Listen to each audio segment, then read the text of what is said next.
بسم اللہ الرحمن الرحیم۔ السلام علیکم ورحمۃ اللہ وبرکاتہ۔ گیتی ایک ہندو لڑکی تھی جس کی ماں طوائف تھی۔ گیتی جب جوان ہوئی تو ماں نے اسے بھی کوٹھے پر بٹھا دیا۔ گیتی کے پاس روزانہ ایک داڑھی والا گاہک آتا اور رات گزار کر چلا جاتا۔ ایک دن اچانک گیتی مر گئی۔ اس کی میت کو آگ لگائی گئی لیکن آگ اثر نہیں ہوئی۔ جب تحقیق کی گئی تو یہ انوکھا انکشاف ہوا۔ آج صبح سے ہی کوٹھے کا ماحول بہت سوگوار تھا کیونکہ آج کوٹھے کی ایک مشہور طوائف گیتی آرا کا انتقال ہو گیا تھا اور اس کے انتقال نے کوٹھے کے ماحول کو سوگوار کر رکھا تھا۔ ہر طوائف کی آنکھ میں آنسو تھے کیونکہ گیتی بہت اچھی ملنسار اور ہنس مکھ سی لڑکی تھی۔ وہ یہاں پر ہر ایک کے کام آنے والی تھی۔ بہت پیاری لڑکی تھی جس کا ہر کوئی دیوانہ تھا۔ اسی وجہ سے اس کی اچانک موت نے سب کو پریشان کر کے رکھ دیا تھا۔ ہر کوئی دکھی تھا اور ہر ایک کی آنکھ میں آنسو تھے۔ اتنی دیر میں گیتی کی میت کو لے جانے کا وقت ہو چکا تھا۔ گیتی کی چتا کو اٹھا کر شمشان گھاٹ کی طرف لے جایا جا رہا تھا اور اس کی ماں پیچھے پیچھے روتے ہوئے چلتی آ رہی تھی۔ کوٹھے کی دوسری لڑکیاں بھی ساتھ ہی میں شامل تھیں۔ سب نے سفید رنگ کا لباس پہن رکھا تھا جو سوگواریت کی نشانی کو ظاہر کرتا تھا۔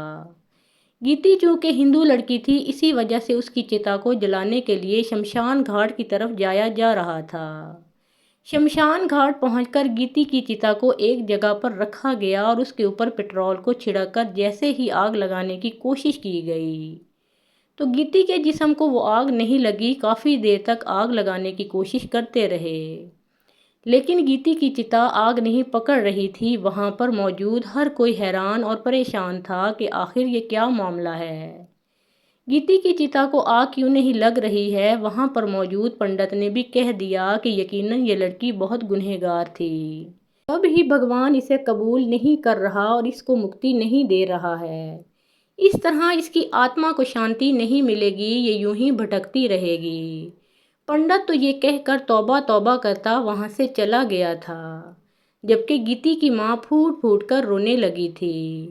یہ اس کی بیٹی پر کیسا عذاب آ گیا تھا کہ اس کی بیٹی کو بھگوان بھی قبول نہیں کر رہا تھا اور مرنے کے بعد اس کی آتما اسی طرح بھٹکتی رہے گی۔ اسے سمجھ نہیں آ رہی تھی کہ اب وہ گیتی کی چتا کے ساتھ کیا کرے۔ وہاں پر موجود کچھ لوگ جو چتا میں شامل ہونے کے لیے آئے تھے وہ بھی جا چکے تھے جبکہ صرف کوٹھے کی طوائفیں ہی اب وہاں پر موجود تھیں جو گیتی کی ماں کے غم میں شریک تھیں۔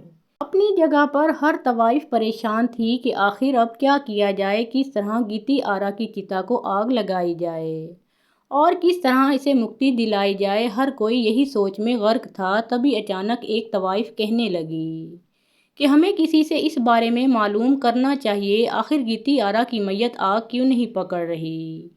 اسی اثناء میں دوسری طوائف بولی، تم صحیح کہہ رہی ہو، ہمیں اس بارے میں ضرور معلوم کرنا چاہیے کہ آخر یہ کیا معاملہ ہے۔ گیتی تو بہت اچھی تھی تو پھر بھگوان اسے کیوں نہیں قبول کر رہا، آخر اس کی آتما کو کیوں نہیں شانتی مل رہی۔ ہمیں اس بارے میں ضرور معلومات حاصل کرنا ہوں گی ورنہ ہم یوں گیتی کو کب تک اسی طرح رکھ سکتے ہیں۔ طوائفوں نے پریشانی سے ایک دوسرے سے کہا تو گیتی کی ماں جو پہلے ہی رو رو کر نڈھال ہو چکی تھی کہنے لگی، تم لوگ جاؤ، جا کر کسی سے معلوم کرو، میں اپنی بچی کو اس طرح یہاں پر اکیلا نہیں چھوڑ سکتی ہوں۔ جب تک اس کی آخری رسومات کا بندوبست نہیں ہو جاتا تب تک میں یہاں سے نہیں ہلوں گی۔ گیتی کی ماں نے صاف صاف انداز میں منع کر دیا۔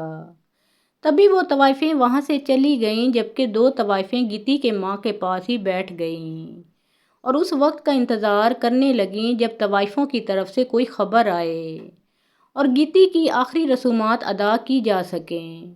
کافی وقت گزر چکا تھا اور ابھی تک کوئی بھی واپس نہیں آیا تھا۔ اب تو یہاں پر شدید پریشانی پھیل چکی تھی اور ہر کوئی اپنی اپنی جگہ پر اسی سوچ میں مبتلا تھا کہ اب کیا کیا جائے، کیا میت کو اسی طرح چھوڑ دیا جائے یا پھر اسے واپس کوٹھے پر لے جایا جائے۔ لیکن واپس کوٹھے پر بھی نہیں لے جایا جا سکتا تھا، ایک بار میت شمشان گھاٹ پہنچ چکی تھی اور اب صرف اسے جلایا ہی جا سکتا تھا۔ لیکن گیتی کا جسم تو آگ قبول نہیں کر رہا تھا بلکہ اس کے اوپر تو اس کا کوئی اثر ہی نہیں ہو رہا تھا۔ تبھی ایک طوائف بھاگی چلی آئی، پھولے ہوئے سانسوں کے درمیان وہ بولی، میں جان چکی ہوں کہ گیتی کے اوپر آگ کیوں نہیں اثر کر رہی۔ گیتی کا ایسا کون سا راز ہے جس کی بدولت اس کی آخری رسومات ادا نہیں کی جا رہی؟ اس طوائف نے پھولی ہوئی سانسوں کے درمیان جب یہ کہا تو وہاں موجود گیتی کی ماں اور دونوں طوائفیں چونک پڑیں اور کہنے لگیں، جلدی بتاؤ کیا راز ہے، کیا بات ہے جس کی بدولت گیتی کا جسم آگ قبول نہیں کر رہا، کیونکہ اب بہت وقت ہو چکا ہے اور اب ہمیں اس کی آخری رسومات ادا کر کے واپس بھی تو جانا ہے۔ تبھی اس طوائف نے جو انکشاف کیا اسے سن کر سب کے پیروں تلے سے زمین نکل گئی۔ گیتی آرا کا تعلق بنارس کے ایک مشہور کوٹھے سے تھا جہاں پر دن سوتے اور راتیں جاگتی تھیں۔ شام ہوتے ہی کوٹھے کی شمعیں جلا دی جاتی تھیں اور وہاں پر ناچ گانا شروع ہو جاتا اور مردوں کو لبھانے کے علاوہ ان کو رجھانے کا کام بھی کیا جاتا تھا۔ گیتی کی ماں ایک مشہور طوائف تھی اور گیتی نے بھی کوٹھے پر ہی آنکھ کھولی تھی، لیکن ہوش سنبھالتے ہی جب اس نے اپنے ارد گرد یہ ماحول دیکھا تو اسے یہ ماحول اچھا نہیں لگتا تھا۔ وہ اپنی ماں سے اکثر الجھ پڑتی تھی اور کہنے لگتی، اماں ہم یہاں پر کیوں ہیں؟ ہمیں یہاں پر نہیں ہونا چاہیے، یہ اچھا کام نہیں ہے، مرد یہاں پر صرف اپنی پیاس بجھانے کے لیے آتے ہیں، انہیں وقتی سہاروں کی تلاش ہوتی ہے اور وہ یہاں پر آ کر صرف وقتی طور پر ہمیں اپناتے ہیں۔ آخر ایسا کیوں ہے کہ کوئی ہمیں مستقل طور پر نہیں اپناتا، ہمیں محبت نہیں دیتا، جبکہ یہاں پر آنے والے مردوں کے پاس ہمارے لیے سب کچھ ہوتا ہے سوائے محبت اور خلوص کے۔ جبکہ اس کی ماں ایسی باتیں سن کر ایک قہقہا لگا کر ہنس دیتی اور کہنے لگتی، میری بچی ابھی تو چھوٹی ہے اس لیے ان باتوں کو سمجھ نہیں سکتی، یہاں پر یہی سب چلتا ہے، تو بھی کسی کی محبت ہی کی نشانی ہے، ورنہ میں نے تو آج تک کسی سے دل لگایا ہی نہیں، اس لیے بھول جا کہ تو کہیں اور جا کر عزت کی زندگی گزار سکتی ہے، جو کچھ بھی ہے یہی کوٹھا ہی ہے اور یہاں سے ہی ہمیں رزق کمانا ہے، یہی ہماری حقیقت ہے، یہی ہماری اصلیت ہے، اور تو جتنی جلدی اس بات کو سمجھ جائے اتنا ہی اچھا ہے۔ اس کی ماں اسے سمجھاتی، بچپن سے ہی اسے رقص کی تربیت دی جانے لگی، مردوں کو لبھانے اور رجھانے کے نت نئے طریقے سکھائے جانے لگے۔ گیتی آرا بے دلی سے ہی یہ سب کچھ سیکھ رہی تھی، کیونکہ اس کے پاس اور کوئی چارہ نہیں تھا، وہ یہاں پر رہ کر بھی اس ماحول کا حصہ نہیں لگتی تھی، ہمیشہ کھوئی کھوئی سی کسی اور ہی دنیا میں مگن رہتی تھی۔ لیکن ایک بات یہ بھی تھی کہ گیتی آرا یہاں پر ہر طوائف کے ساتھ بہت اچھے انداز میں رہتی تھی، ان کے ساتھ دوستی رکھتی اور ان کے کام آتی، یہی وجہ تھی کہ یہاں پر سب طوائفیں گیتی کو بہت پسند کرتی تھیں۔ ویسے بھی گیتی کی ماں یہاں پر سب سے پرانی طوائف تھی اور اس کا کافی ہولڈ تھا، اسی لیے سب گیتی کی ماں سے ڈرتے بھی تھے، لیکن گیتی کے دوستانہ رویے کی وجہ سے اسے پسند کرتے تھے۔ گیتی جیسے ہی 16 برس کی ہوئی تو اس کی ماں نے اس کی نتھ اتروائی کا حکم دے دیا اور اب اسی کے سلسلے میں تیاریاں کی جانے لگی تھیں۔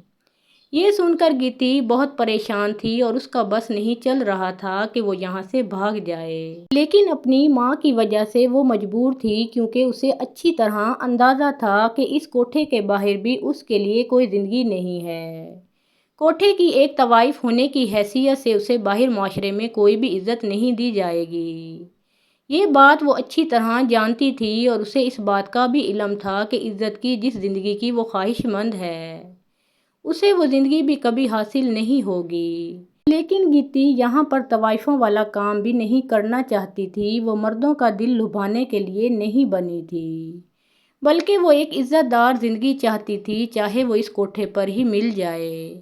یہی وجہ تھی کہ اس نے اپنی ماں کے سامنے بہت احتجاج کیا اور انہیں اس کام سے باز رہنے کا کہا، اور کہنے لگی، اماں مجھے یہ نتھ اتروائی نہیں کروانی ہے، میں عام طوائفوں کے جیسے اپنی زندگی نہیں گزارنا چاہتی، بے شک میں کوٹھے پر رہوں لیکن میں یہ طوائفوں والا کام نہیں کروں گی، آپ ابھی مجھے میرے حال پر چھوڑ دیں۔ لیکن اس کی ماں کہنے لگی، اتنے سال تجھے پال پوس کے جوان کیا ہے، رقص کی تربیت دی، طوائفوں کے ناز و انداز سکھائے، اور اب تو کہتی ہے کہ تجھے تیرے حال پر چھوڑ دوں، آخر جو کچھ میں نے تیرے اوپر خرچ کیا ہے اس کی پائی پائی وصول کروں گی، طوائف کے گھر بیٹی پیدا ہو تو اس کی نسلیں سنور جاتی ہیں، تو میں اپنی بڑھاپے کو کیوں نہ سنواروں، تو میرے آرام کی راہ میں رکاوٹ مت بن اور چپ چاپ کام سے لگ جا، ورنہ مجھے کئی طریقے آتے ہیں اپنی بات منوانے کے۔ گیتی کی ماں نے جیسے ماتھے پر آنکھیں رکھ لیں اور اسے دھمکی دے ڈالی۔ گیتی جانتی تھی کہ اس کی ماں صرف دھمکی نہیں دے رہی ہے، بلکہ وہ اس پر عمل کرنے کا بھی پورا ارادہ رکھتی ہے۔ یہی وجہ تھی کہ گیتی اب بہت پریشان رہنے لگی، اور آج جب اس کی نتھ اتروائی تھی تو شام سے ہی اس نے رو رو کر اپنا برا حال کر رکھا تھا۔ لیکن اس کی ماں کو اس کے اوپر ذرا بھی ترس نہیں آیا، اور انہوں نے گیتی کو سر سے لے کر پیر تک دلہن کی طرح سجا دیا۔ گیتی اس وقت گھیردار فراق میں ملبوس قیمتی زیورات پہنے ہوئے تیز میک اپ کے ساتھ دلہن کی طرح سجی ہوئی تھی، اور اس وقت جو کوئی بھی اسے دیکھ رہا تھا اس کی آنکھیں گیتی کے حسن کے باعث خیرہ ہوئے جا رہی تھیں۔ گیتی بہت خوبصورت لگ رہی تھی کہ کوٹھے کی ہر طوائف نے اس کی تعریف کی تھی۔ محفل کا وقت ہو چکا تھا اور شہر کے کافی امیر اور رئیس لوگ محفل میں شامل ہو چکے تھے۔ گیتی کی رونمائی کا آغاز ہو گیا تھا اور باقاعدہ رقص کی محفل شروع ہو چکی تھی۔ بہت سارے دیوانے بے خود ہوئے جا رہے تھے۔ گیتی کے اوپر بے تحاشا پیسہ لٹایا جا چکا تھا۔ تو جیسے ہی رقص ختم ہوا، ساری شمعیں گل کر دی گئیں۔ گیتی محفل سے اٹھ کر اپنے کمرے میں چلی گئی تھی، لیکن اپنے پیچھے بہت سے بے قرار دیوانے چھوڑ گئی تھی، اور اب اسے معلوم تھا کہ کچھ ہی دیر میں اس کا کوئی گاہک اس کے کمرے میں چلا آئے گا۔ جو اس کے سب سے زیادہ دام لگائے گا وہی آج رات کے لیے اس کا خریدار بن جائے گا۔ گیتی کی آنکھ میں آنسو ٹھہر گیا۔ تبھی کچھ دیر کے بعد کمرے کے دروازے پر کھٹکا ہوا، اور جیسے ہی ایک آدمی اندر داخل ہوا تو گیتی نے فوراً آنکھیں اٹھا کر آنے والے کو دیکھا۔ وہ آدمی ایک لمبی سی داڑھی والا، سر پر سفید ٹوپی جمائے ہوئے، سفید شلوار قمیض میں ملبوس تھا۔ گیتی اسے دیکھ کر حیران رہ گئی تھی۔ وہ کسی بھی ایسے آدمی کی امید نہیں کر رہی تھی جو دیکھنے میں اتنا مذہبی ہو لیکن اندر سے اتنا گھٹیا ہو کہ کوٹھے کی طوائف کو حاصل کرنے کے لیے منہ مانگی قیمت ادا کر دے۔ تبھی گیتی نے اسے کہا، کمال ہے مولوی صاحب، بظاہر تو آپ بہت دیندار لگتے ہیں لیکن شوق تو آپ کے بہت بڑے بڑے ہیں۔ گیتی نے جیسے ہی اس پر طنز کیا ہو تبھی وہ مسکرا دیا اور کہنے لگا، دراصل میرے شوق کو چھوڑیے، میں تو آپ کے شوق کی خاطر یہاں پر آیا ہوں۔ اس شخص کی بات سن کر گیتی کہنے لگی، میرا شوق؟ میرا خیر سے ایسا کون سا شوق ہے جو آپ کے علم میں ہے لیکن مجھے نہیں پتا؟ گیتی نے لاپرواہی کی ایکٹنگ کی۔ تبھی وہ آدمی کہنے لگا، میں جانتا ہوں کہ آپ کوٹھے کی زندگی سے خوش نہیں ہیں۔ نہ تو آج آپ اپنی نتھ اتروائی چاہتی تھی اور نہ ہی یوں محفل سجانا چاہتی تھی، لیکن اپنی ماں کی خاطر مجبور ہو کر آپ نے یہ قدم اٹھایا ہے۔ تبھی میں یہاں پر چلا آیا ہوں کیونکہ میں جانتا ہوں کہ آپ دل سے کیا چاہتی ہیں۔ اس آدمی کی باتیں گیتی کو الجھا رہی تھیں۔ وہ کہنے لگی، آپ صاف صاف کہیے، آپ کہنا کیا چاہتے ہیں؟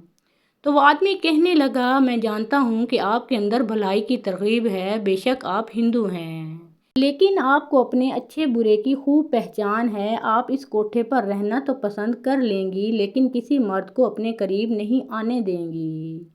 کہ آپ یہ چاہیں گی کہ میں آپ کی اس سلسلے میں مدد کروں اور آپ کے اندر کی بھلائی کو ایک نیا راستہ دوں۔ اس شخص کی باتیں اندھیرے میں روشنی جیسی معلوم ہو رہی تھیں، اور گیتی بے ساختہ اس روشنی کی سمت چل پڑی۔ وہ شخص روز اس کا خریدار بن کر آتا اور ساری رات اس کے ساتھ گزار کر چلا جاتا۔ کوئی بھی نہیں جانتا تھا کہ گیتی اور اس شخص کے درمیان کیسا تعلق بن چکا ہے۔ گیتی روز اس کا انتظار کرتی اور پھر جب وہ شخص آتا تو خوش ہو جاتی، اور صبح کے وقت وہ وہاں سے چلا جاتا۔ گیتی کی ماں اس حوالے سے خوش تھی کہ وہ کام سے لگ چکی ہے، لیکن وہ نہیں جانتی تھی کہ در پردہ ان دونوں کے بیچ کیا چل رہا ہے، اور آخر یہ کیسا راز ہے کہ وہی شخص روز گیتی کو حاصل کرنے کے لیے منہ مانگی قیمت ادا کرتا ہے، اور گیتی بھی اس کے آنے پر جیسے کھل سی جاتی ہے۔ اسی طرح کئی مہینے چلتا رہا۔ گیتی نے کسی اور کو گاہک کے روپ میں قبول ہی نہیں کیا تھا۔ صرف وہی گاہک آتا اور گیتی کے ساتھ رات گزار کر چلا جاتا۔ حالانکہ ایک دن گیتی کی ماں نے اسے سمجھایا بھی کہ اگر تم یوں ہی ایک ہی شخص کے ساتھ اپنی زندگی برباد کرو گی تو تم نہ تو طوائفوں کی زندگی گزار سکو گی اور نہ ہی تمہیں شہرت ملے گی۔ جبکہ اپنی ماں کی بات سن کر گیتی کہنے لگتی، اماں آپ چاہتی تھی نا کہ میں کام سے لگ جاؤں، اب لگ تو گئی ہوں، اب آپ خوش ہوں۔ اب میرا ایک گاہک ہے یا 10، مجھے اس سے کوئی سروکار نہیں ہے۔ مجھے صرف یہی بندہ چاہیے جو روز یہاں پر آتا ہے، اور جب تک میرا من نہیں بھرے گا میں تب تک اسے ہی یہاں آنے کی اجازت دوں گی۔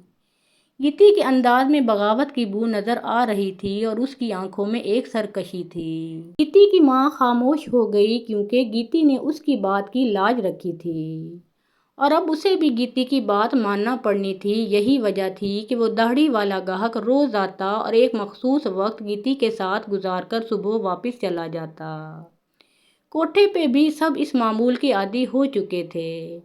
دن اسی طرح گزرتے جا رہے تھے، لیکن ایک دن اچانک نہ جانے کیا ہوا، گیتی کو موسمی بخار نے اپنی لپیٹ میں لیا اور دوا کھانے کے باوجود اس کی طبیعت نہیں سنبھلی اور وہ اپنے خالق حقیقی سے جا ملی۔ کوٹھے پر تو جیسے یہ خبر بجلی بن کر ٹوٹی تھی۔ گیتی آرا کے ساتھ ان کا مستقبل جڑا ہوا تھا، اور گیتی کے اچانک انتقال نے کوٹھے کو جیسے یتیم کر دیا تھا۔ اس وقت وہاں پر موجود ہر طوائف سوگوار تھی، کوئی بھی گیتی کی موت کی حقیقت کو نہیں جانتا تھا۔ کسی کو بھی یقین نہیں آ رہا تھا کہ اتنی جوان لڑکی یوں اچانک اس دنیا سے گزر جائے گی۔ ہر کوئی اپنی اپنی جگہ پر دکھی تھا، اشک بار تھا۔ گیتی کی اچانک موت کا کسی کو بھی یقین نہیں ہو رہا تھا۔ یہی وجہ تھی کہ گیتی کی ماں کی حالت نیم دیوانوں جیسی ہو گئی تھی۔ تبھی گیتی کو جب شمشان گھاٹ میں لے جانے کا وقت ہوا اور وہاں پر اس کی چتا کو آگ لگانے کے لیے جب پٹرول ڈالا گیا اور آگ لگائی گئی تو گیتی کی چتا نے آگ ہی نہیں پکڑی۔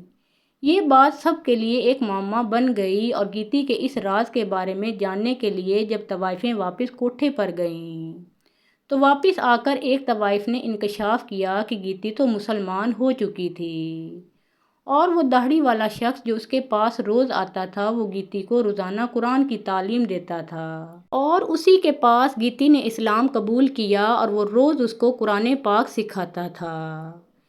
گیتی نے اسی کے پاس ہی قرآن پاک کا ایک سپارہ بھی حفظ کر لیا تھا، جس کی بدولت اب اس کے سینے میں قرآن پاک محفوظ تھا۔ تبھی اس کی چتا کو آگ نہیں لگ رہی تھی، کیونکہ وہ ہندو نہیں رہی، مسلمان ہو چکی تھی۔ گیتی کی ماں کے لیے یہ خبر ایک بہت بڑا صدمہ تھی۔ وہ سوچ بھی نہیں سکتی تھی کہ اس کی بیٹی نے اس کی آنکھوں میں اس طرح دھول جھونکی ہے۔ تبھی گیتی کی ماں اس طوائف کے گلے پڑ گئی اور اس کو مارنے پیٹنے لگی اور کہنے لگی، میری بیٹی مر گئی ہے تو تم اس کے اوپر اس طرح بہتان باندھ رہی ہو۔ وہ ایسا نہیں کر سکتی، وہ ہندو ہے اور ہندو ہی رہے گی، وہ میری بیٹی تھی، وہ مسلمان کیسے ہو سکتی ہے؟ اور پھر طوائفوں کے کوٹھے پر ایک مسلمان آتا بھی تو وہ بھلا ایک طوائف کو کیوں مسلمان کرے گا؟ جبکہ وہ طوائف کہنے لگی، میں سچ کہہ رہی ہوں، ایسا ہی ہے۔ میں نے یہاں سے جا کر کافی لوگوں سے اس بارے میں معلوم کیا تھا کہ آخر گیتی کے اوپر آگ اثر کیوں نہیں کر رہی، لیکن کسی کے پاس بھی اس کا کوئی مناسب جواب نہیں تھا۔ تبھی مجھے اس داڑھی والے گاہک کا خیال آیا اور میں نے سوچا کہ ایک بار اس سے بھی رابطہ کر کے پوچھتی ہوں کہ آخر ایسا کیوں ہے۔ ہو سکتا ہے اسے کچھ پتہ ہو اور اسی نے یہ انکشاف کیا تھا کہ وہ روز رات کو صرف گیتی کو پڑھانے کے لیے وہاں جاتا تھا اور اسے قرآن پاک کی تعلیم دینے کے لیے گیتی کے ساتھ ہر رات گزارتا تھا۔ گیتی نے ایک رات بھی طوائف والا کام نہیں کیا ہے۔ اس نے آج تک کسی مرد کو اپنے قریب نہیں آنے دیا ہے۔ وہ داڑھی والا گاہک بھی اسے پڑھا کر واپس چلا جاتا تھا اور اسی نے ہی اسے مسلمان کیا تھا، جس کی بدولت اس کے اوپر آگ اثر نہیں کر رہی۔ قاری صاحب نے ہی ہمیں کہا ہے کہ گیتی کو جلانے کی بجائے اس کو دفنانے کا انتظام کیا جائے، کیونکہ وہ مسلمان ہیں اور اسے مسلمانوں کے طور طریقوں کے مطابق ہی دفنانا پڑے گا۔ اس طوائف کی بات سن کر گیتی آرا کی ماں ایسے زمین پر گر گئی جیسے کچھ بہت بڑا نقصان ہو گیا، اور روتے ہوئے اس نے شکوہ کناں نگاہوں سے گیتی کی میت کی طرف دیکھا اور کہنے لگی، گیتی یہ تو نے میرے ساتھ کیا کیا؟ آخر تو کیوں میرے ساتھ اتنا بڑا دھوکہ کرتی رہی؟ میرے پیار محبت میں کس بات کی کمی رہ گئی تھی کہ تو نے یوں اپنی زندگی کو برباد کر دیا؟ کیوں تو نے اپنے لیے گڑھا کھود لیا؟ تو ہندو تھی، تجھے ہندو ہی مرنا تھا۔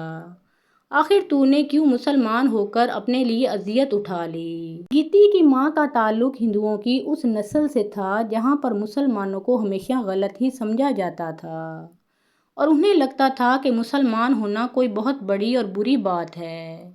اسی وجہ سے وہ مسلمانوں کو اچھا نہیں سمجھتے تھے۔ یہ تو طوائف ہونے کی وجہ سے انہوں نے کوٹھے تک مسلمانوں کو رسائی دے دی تھی، ورنہ تو مسلمانوں کو وہ اپنے قریب بھی نہیں بھٹکنے دیتی تھیں۔ گیتی کی ماں اسے لعنت ملامت کرتی رہی۔ اسی اثناء میں قاری صاحب بھی شمشان گھاٹ پہنچ چکے تھے اور گیتی کی ماں کو سمجھانے لگے، گیتی نے جو کچھ بھی کیا ہے اللہ کی رضا کو پانے کے لیے کیا ہے، اس لیے اب آپ اس کی آخری رسومات میں رکاوٹ مت بنیں اور مجھے اس کی آخری آرام گاہ تک اسے پہنچانے دیں۔ قاری صاحب کی بات سن کر گیتی کی ماں خاموش ہو گئی، کیونکہ اب تو جو ہونا تھا وہ ہو چکا۔ گیتی اس دنیا سے ویسے ہی گزر چکی ہے۔ تبھی اس نے قاری صاحب کو اجازت دے دی کہ وہ گیتی کو دفنا دیں۔ قاری صاحب نے اس کا جنازہ پڑھایا اور پھر اسے مسلمانوں کے قبرستان میں اسی شان و شوکت سے دفن کیا گیا جس طریقے سے مسلمان کرتے ہیں۔ لیکن گیتی کی ماں کے دل میں یہ بات بیٹھ چکی تھی کہ اس کی بیٹی ہندوؤں کو اچھا نہیں سمجھتی تھی اور وہ مسلمانوں میں دلچسپی رکھتی تھی۔ گیتی کے مرنے کے بعد بہت سارے لوگوں نے بہت باتیں کیں۔ کوئی کہتا گیتی نے بھگوان کی نافرمانی کی تھی، اس لیے آگ اسے چھو نہیں رہی تھی، تو کوئی کہتا کہ گیتی نے مسلمان ہونے کی غلطی کر لی، اسی وجہ سے بھگوان اسے قبول نہیں کر رہا تھا۔ لیکن کوئی بھی اس بات کی طرف نہیں آتا تھا کہ گیتی چونکہ مسلمان ہو چکی تھی اس لیے کہ اس کے اوپر آگ اثر نہیں کر رہی تھی، وہ مسلمان ہونے کے ناطے دفن ہونے کا حق رکھتی تھی، یہی وجہ تھی کہ اسے جلایا نہیں جا سکا۔ گیتی کی ماں اب گیتی کی زندگی کی روشنی میں اپنے مستقبل کا فیصلہ کرنے لگی۔ اس نے بھی اب مسلمانوں کے بارے میں پڑھنا شروع کر دیا۔ طوائفوں والا کام تو وہ پہلے ہی چھوڑ چکی تھی، کیونکہ بیٹی کے مرنے کے بعد اس کی جسمانی حالت بھی کافی متاثر ہوئی تھی اور ذہنی حالت تو بہت ہی زیادہ خراب چل رہی تھی۔ لیکن اب کچھ عرصہ یوں ہی گزر چکا تھا اور وہ پہلے سے کافی سنبھل چکی تھی۔ اب اس نے بھی انہی قاری صاحب سے قرآن پاک کی تعلیم حاصل کرنا شروع کر دی اور آہستہ آہستہ اس کی دلچسپی بڑھتی گئی۔ اس نے بھی اسلام قبول کر لیا اور اب خود بھی 5 وقت کی نماز پڑھتی ہے۔ اس کوٹھے سے اس نے ہمیشہ کے لیے نجات حاصل کر لی تھی اور اب ایک گمنام سے محلے میں ایک چھوٹا سا کمرہ کرائے پر لے کر وہاں رہنے لگی تھی۔ وہاں پر وہ اپنی مرضی کی زندگی گزار رہی تھی۔ اس نے تو سمجھ لیا تھا کہ اس کی فلاح کس میں ہے۔ وہ جان چکی تھی کہ اس کی بیٹی نے آخر مسلمان ہونے کا فیصلہ کیوں کیا تھا۔ اسے اب صحیح معنوں میں اس بات کی سمجھ آ چکی تھی اور وہ اپنی بیٹی کی بے حد شکر گزار تھی جس نے جاتے جاتے ہدایت کی روشنی اپنی ماں کے ہاتھ میں بھی تھما دی تھی۔ گیتی کی ماں اس کے لیے ڈھیروں ڈھیر دعائیں کرتی اور اس کی مغفرت اور بخشش کے لیے اللہ کے آگے روتی گڑ گڑاتی۔ ساری زندگی مسلمانوں سے نفرت کرنے والی عورت اپنی اولاد کی وجہ سے آج خود مسلمان ہو گئی تھی اور اس سے بڑھ کر اس کے لیے کیا ہدایت ہوگی کہ اس کی اولاد اس کے لیے بخشش کا ذریعہ بن چکی تھی۔